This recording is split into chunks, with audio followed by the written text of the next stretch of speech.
Hi, my name is Denise, and this is Jen, my co-presenter, and we are senior parent consultants in the Early Intervention Program. Today, we are presenting to you Navigating the Transition from Early Intervention. We will be going over what the process is from when your little one is 2.5, it could be a little older, and all the way till 3 when early intervention ends and beyond. So let's start. So saying goodbye to EI. EI services cannot extend beyond a child's 3rd birthday.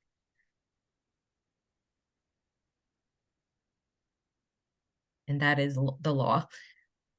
Is my child eligible for a special education?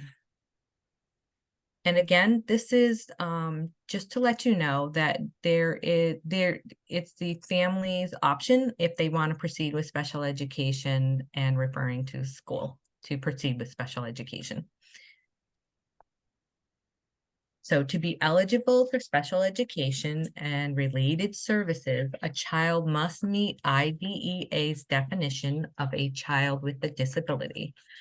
This can be found in the Rhode Island regulations in section 6023, and IDEA, when we refer to that, means Individuals with Disabilities Education Act, and that was from 1997. That is the federal law that provides for the education of children with disabilities. When we refer to special education, that usually involves a special educator as well as a placement. And when we refer to related services could be physical therapy, occupational therapy, speech therapy, and they can be provided either as part of a placement or by themselves without a formal placement.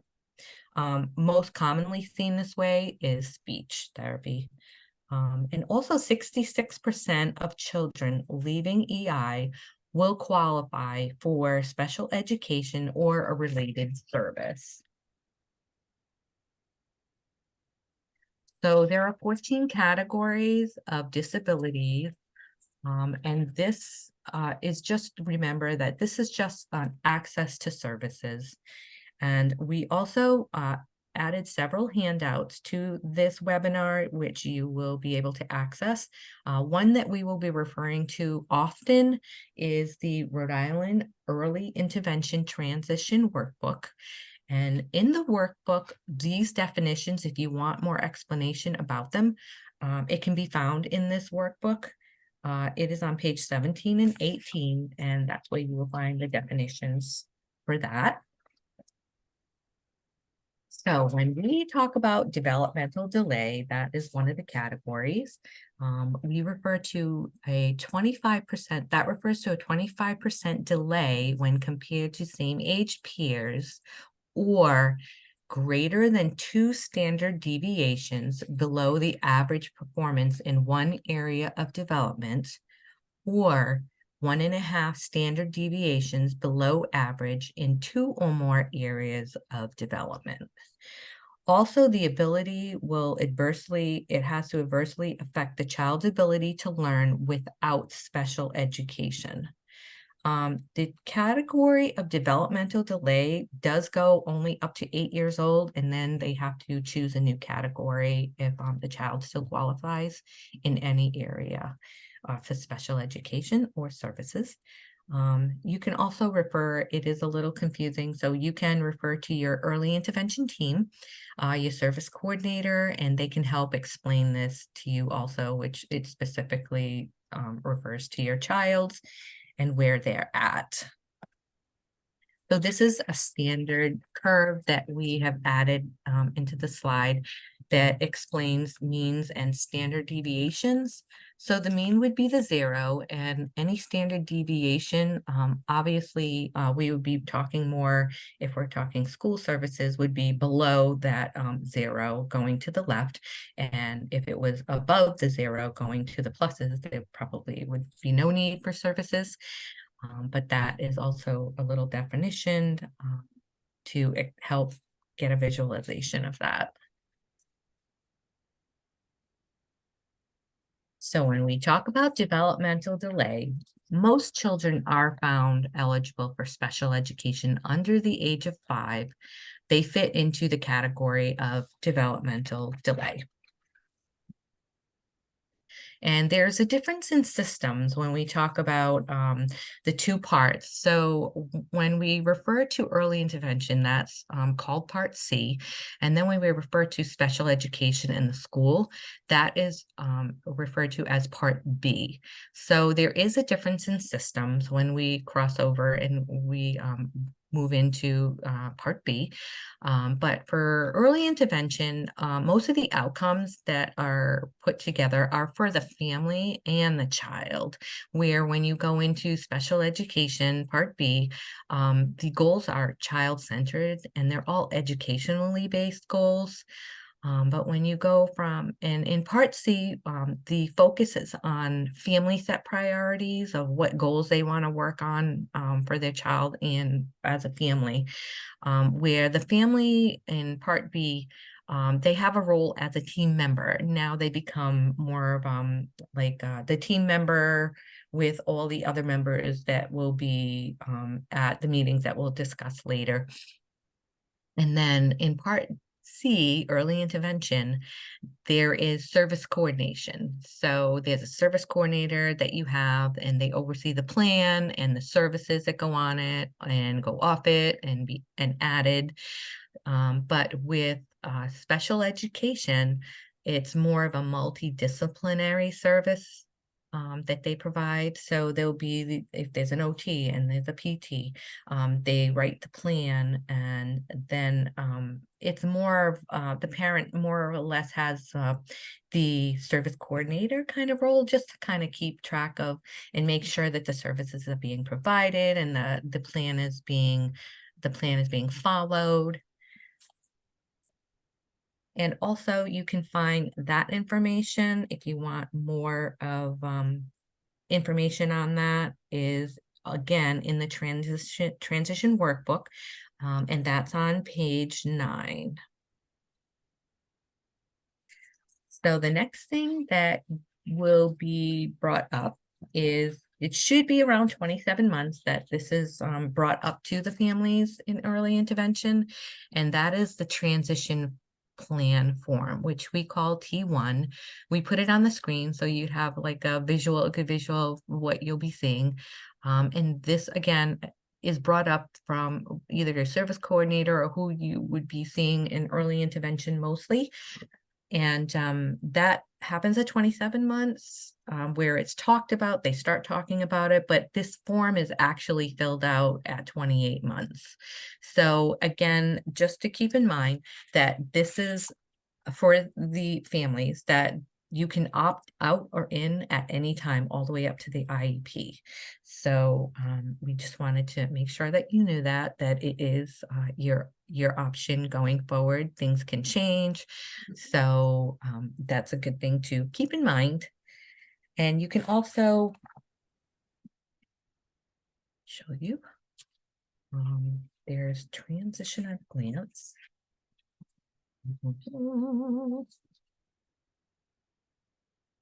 So the next thing that happens is there'll be school district meetings.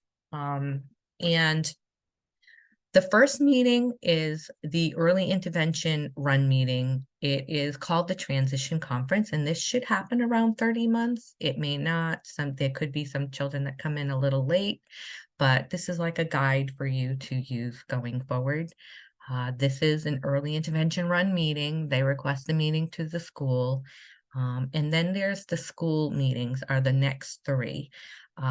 They are the school district. When we refer to the school district, there is a person in charge that knows the services and can, they run the meetings, and they also can agree to services. So that is called the LEA, we call it, and it is local educational agency. So there's a representative that is just specifically for that at these meetings. So the next meetings that come up would be the referral meeting. And then after that would be the eligibility meeting. And then the last meeting, if the child qualifies for any services it would be the IEP meeting, so the Individualized Education Plan meeting. So there's descriptions of this that is explained in more detail also in that transition workbook, and that is on page 2 through 6. And again, this is going to be your first collaboration, and it could be a long collaboration with the school department. So this chart here, that is also in one of your handouts. I highly recommend that you keep this on hand throughout the whole transition process. This gives you a good idea of what things are happening, what's going to happen next, who should be there, when it should happen. And it gives us just a good guide to keep everybody on track, keep you on track of what's supposed to happen all the way through to the end of the transition process. And this should be in your transition packet when you get it from early intervention.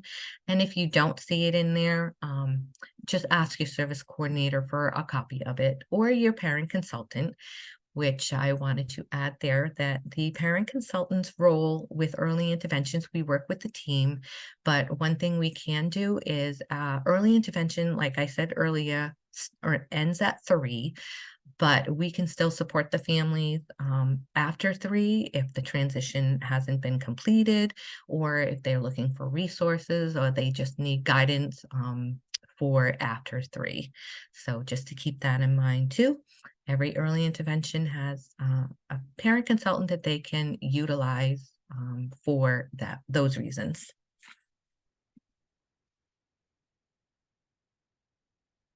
So this is the early intervention transition workbook that I've been referring to already, and we'll be continuing to refer to it. It's a really a great resourceful, helpful book to keep with you. So when we talk about how do families prep, how do we prep for these meetings that they're all going to be new to us, it's all new things that we're learning. So what you want to do is back up all requests with supporting data. So if there are concerns for speech, you want to make sure that there are speech evals information in there of any evaluations that have been done. Keep copies of it with you. Make a binder, put your child's cute little picture on the front, and it really brings the team back to, okay, this is who we're focusing on at this present time. It just makes it a little more personalized. So put that in any EI evals that you have, that if they have done, you can keep copies of that in there. If there's been any other evaluations outside of early intervention that you haven't, that you have requested, EI can't send that over to the school department. So that's something that you would have to share on your own with the team when you meet in the meetings for extra information, which is the referral meeting. And then you want to write and type your ideas down clearly as you go. You'll think of things that you remembered after. So just keep like a log of questions that you want to ask when you're at that team meeting, the referral meeting, because it gets a little, sometimes you get a little like nervous or distracted on what someone might have brought up during the meeting. So it just helps you kind of come back to focus on, okay, these are the things that I had concerns about that I wanted to share with the team. So it's always helpful to have just your little side notes of questions already written up. And again, gathering all your papers and supporting documents in a folder or a binder, keeping everything in one place. In case you do need an extra copy that the school didn't get, you can give it to them. It's right there. If there's something that you had from an outside evaluation, you had an extra copy that the school maybe never didn't get, you will have it right there, and it'll be convenient. They can just have it and bring it up right there in the meeting and review it. And then put it in order according to the process. So when we mean that, what we mean by that is the transition flow chart. Refer back to that. It's going to tell you, okay, this is what we're discussing now. This is where we need to go. And it's helpful to even just pull that out while you're at one of the meetings, the referral and up, just to review and go over and keep everybody on track and say, okay, weren't we supposed to be talking about this at this meeting? So it's really helpful. I can't impress enough that you keep this book with you, because it's going to take you from A to Z for all the transition questions you have and what's going to happen and what should happen and when.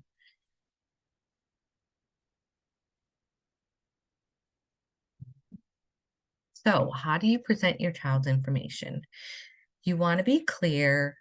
You do want to be respectful. So there are people, it's a team, and everybody in on that team has experts in different areas of development, and you clearly have expertise in your child, what they like, what they don't like, what sets them off, what their behaviors, what triggers their behaviors, what foods they like, how they react to certain things.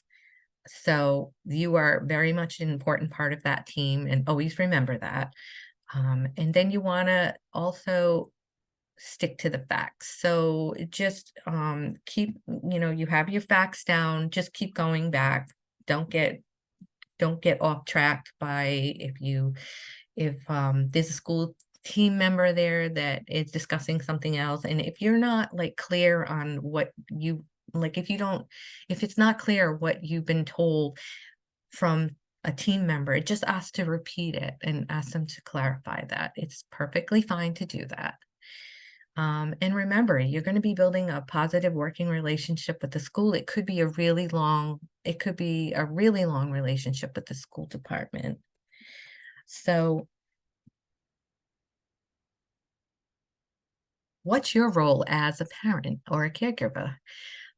You represent your child's interest. You can help be that voice and let them know, like, this is when my child's angry. This is when my child is scared. This is what my child, like, these are smells my child can't, like, will trigger them. Anything that, you see in daily life that you can share with them. And also you want to be part of the decision-making process. Again, you're a team member, you're an equal team member at that table, with all of the team members. So you can also, when we added this in here, when we say you are your child's advocate, an advocate doesn't have to be a scary word.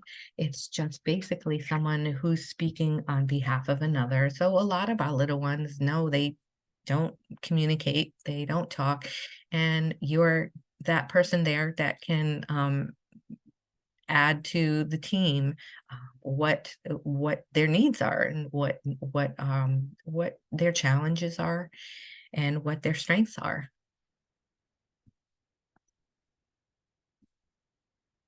So the transition conference, this should happen around 30 months. And at this transition conference, what happens is the team shares information with early intervention. A lot of times there'll be early intervention evals and write-ups and summaries that we'll talk about further up, that they share with the school department and the team. And then as a team, they determine if they need additional information. And then they'll develop the steps needed, and then create an individual transition plan. So we will show you that. It's called the Transition 2. We're going to show you that on the next slide. And it is really helpful to ask always the date, the time, the purpose, and the location of all the school meetings, so that everybody's on the same page. They know why they're there and what they'll be discussing and reviewing.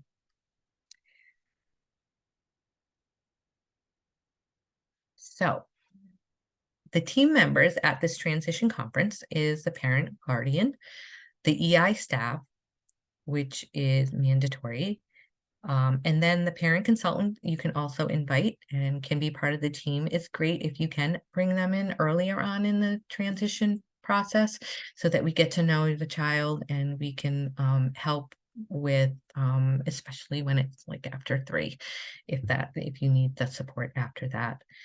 And then the LEA, which we discussed earlier, is the local educational agency, the person in charge of agreeing to services and knowing the services that are for that district.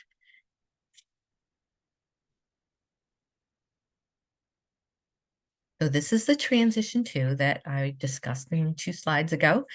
So this is what it looks like. We always like to put that on the PowerPoint so that you have a visual of what you're going to see, what you should see that will be filled out with early intervention and the school department and the school team. And this is still at 30 months.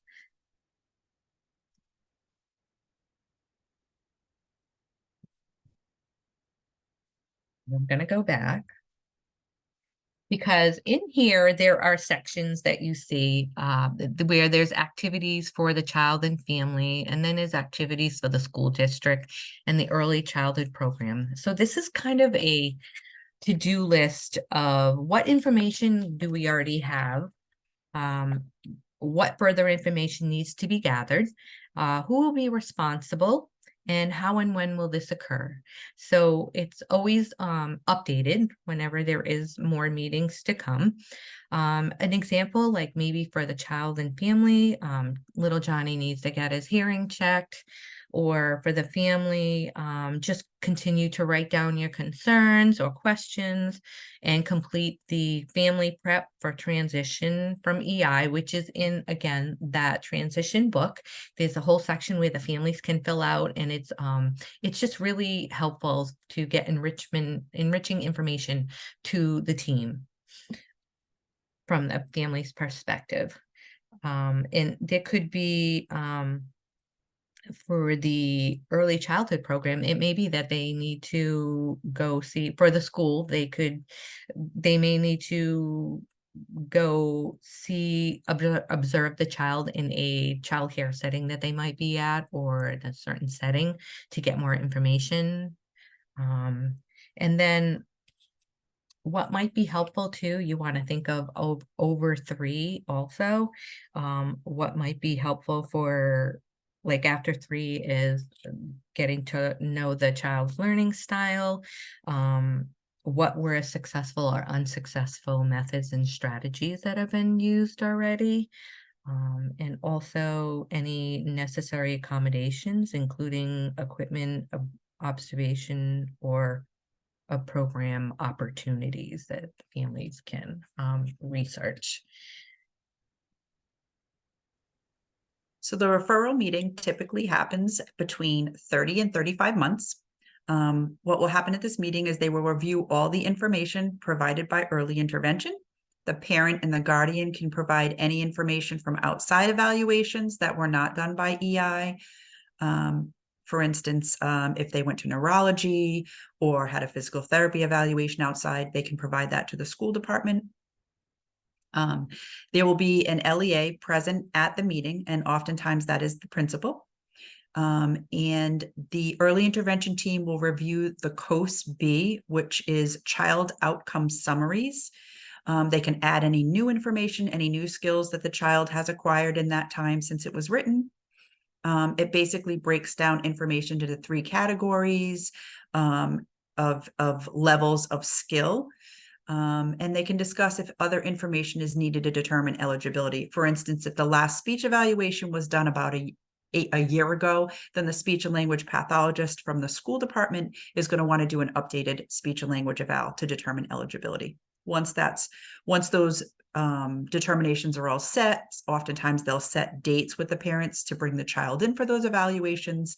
Then they will schedule the eligibility meeting.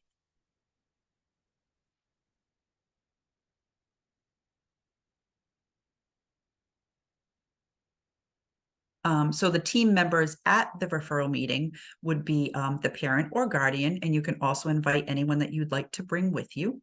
The LEA, Early intervention staff, which usually includes the service coordinator, but can also include therapists, especially if they've been working with a child for a length of time, and an interpreter, so that the family is most comfortable to hear the information in their language.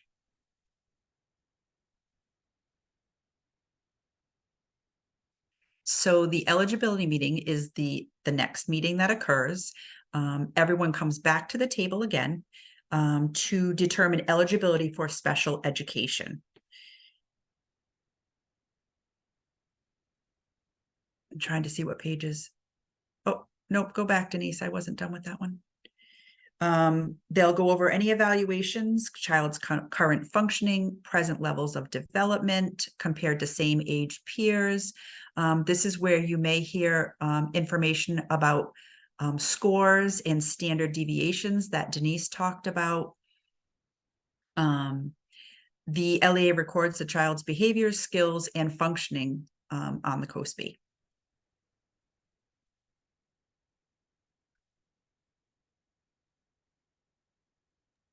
And also you can find that information in your workbook also on page 5 and on page 10 to 15 that talks about the outcome summary. So if you want to learn more about what those are, and on page 5 it talks about just about the eligibility meeting.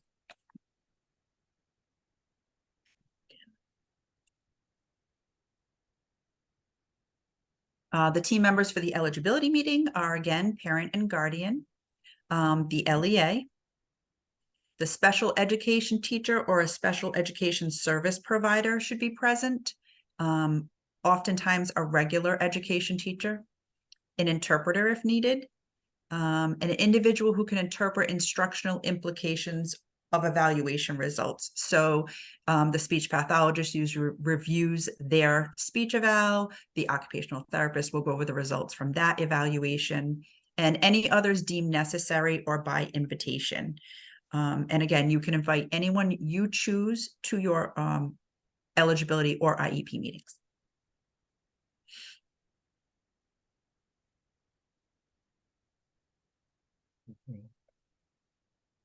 So the IEP meeting is no later than 10 school days prior to the child's 3rd birthday.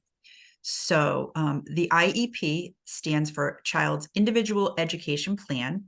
And the word to focus on is individualized for this. Every child is unique and different and has their own set of needs and strengths. When we get together for the IEP meeting, it should be reviewed line by line. Oftentimes they will ask if they have reviewed something at a previous meeting, if they can condense it. You can say yes. You can also say no, you'd like to review it by each line. It is a legal document.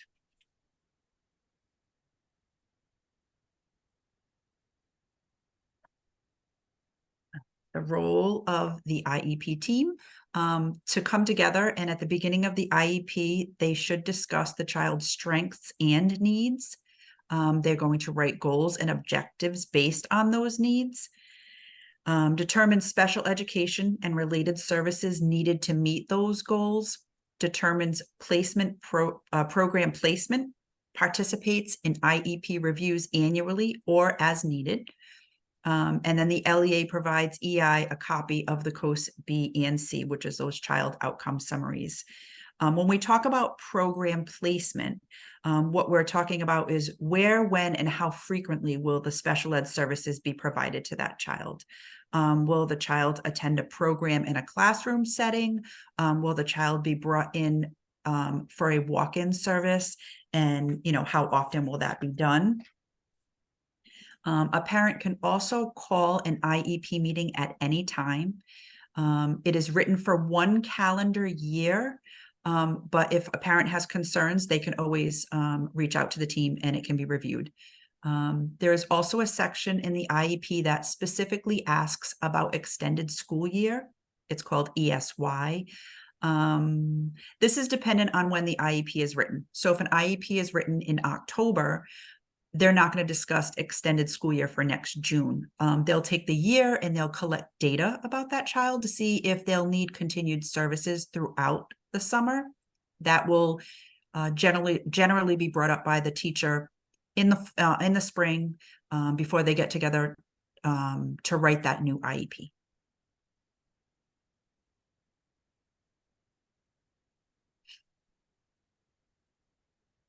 The IEP team members, again, parent and caregiver, your service coordinator, and of course, your parent consultant.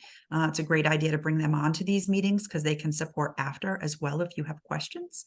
Your LEA, and any others that are needed on an individual basis. Again, we spoke about the speech and language pathologist, occupational therapist, physical therapist, a DCYF ed advocate if DCYF is involved. You can also invite anyone you would like to your team meeting.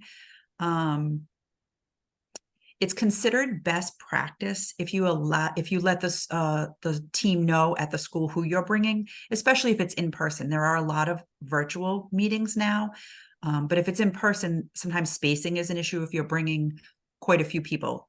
You want to bring people that are going to contribute to the child's IEP, that know them well, that are part of their life, that can help build the best plan.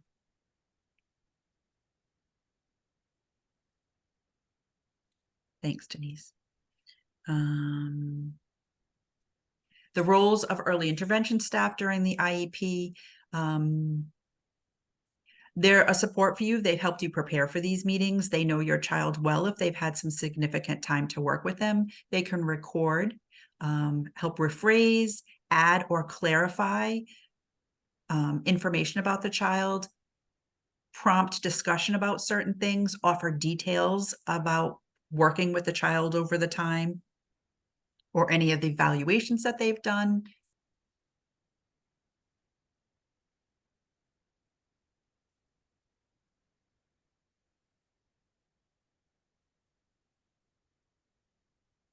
Making decisions. So at this IEP meeting, you want to reach decisions as a team. And Denise has said this as well. You are an active and as important member of the team. So it's okay to ask questions. You want to listen and understand what the school team is offering and give your input as well. Stay focused. It can be hard not to get emotional at these meetings. It can be a difficult time writing goals for your child when you feel like they're not where they should be. You can agree to disagree. Denise also said that you can have a very long relationship with the school department, so you want it to be a respectful one in both ways. So if you have information to offer, you want them to be respectful and hear you, and you want to do the same.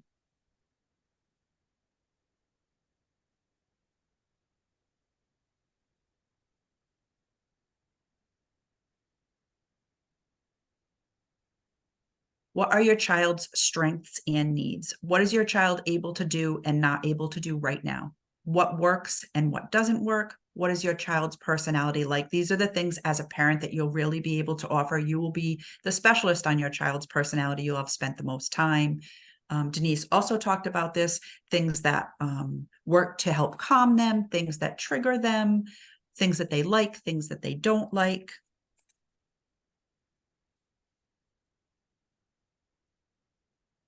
So this would be an example of how strengths and needs are worded in the IEP. A strength may be, when Johnny is watching TV, I can show him a picture of a bath time and he happily follows me for his bath. A goal that could be written, with Johnny transitions well between activities when using a picture schedule. His need, Johnny kicks and screams during bath time if I don't show him the bath time picture beforehand and label the picture for him. Johnny often tantrums when faced with unanticipated transitions. Also important to remember that just because there is a need written on the IEP does not mean that it'll have a specific goal written for it.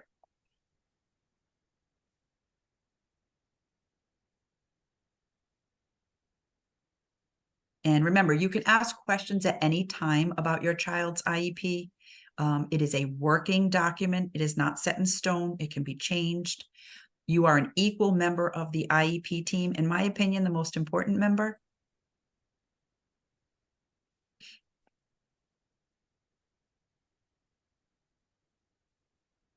Oftentimes in EI, we get what is referred to as a late referral. So EI referrals at 34 to 36 months, you will not get EI services, but it will be a direct transition to child outreach in whatever district or town that you live in. The Ripen parent consultants can help with this entire transition process, including attending all meetings. They can also help connect and support you to other resources. So if EI gets a referral that is between 34 and 36 months, they can reach out to your parent consultant and they can pick up that piece and help with that.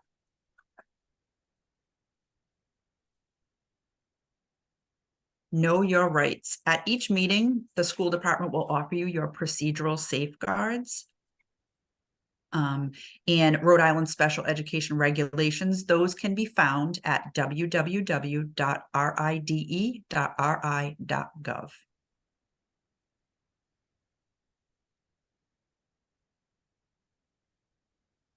So early intervention resources. This is the first picture is the one that Denise shared an awful lot about different pages that you can use.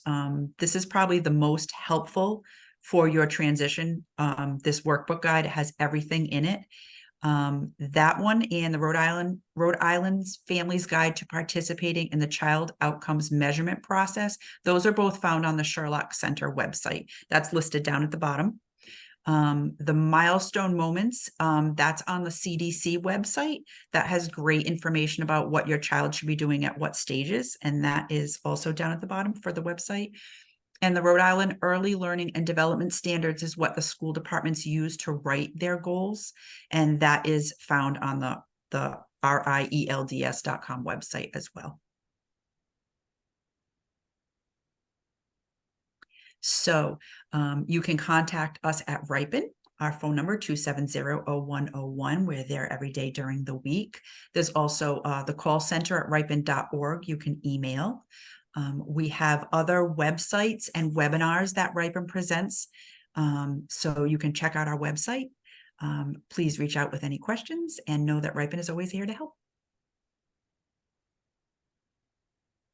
Thank you for attending our webinar. And if you did have any other questions, you could always reach out to your early intervention service coordinator and also your parent consultant. Have a great day. Bye. Bye.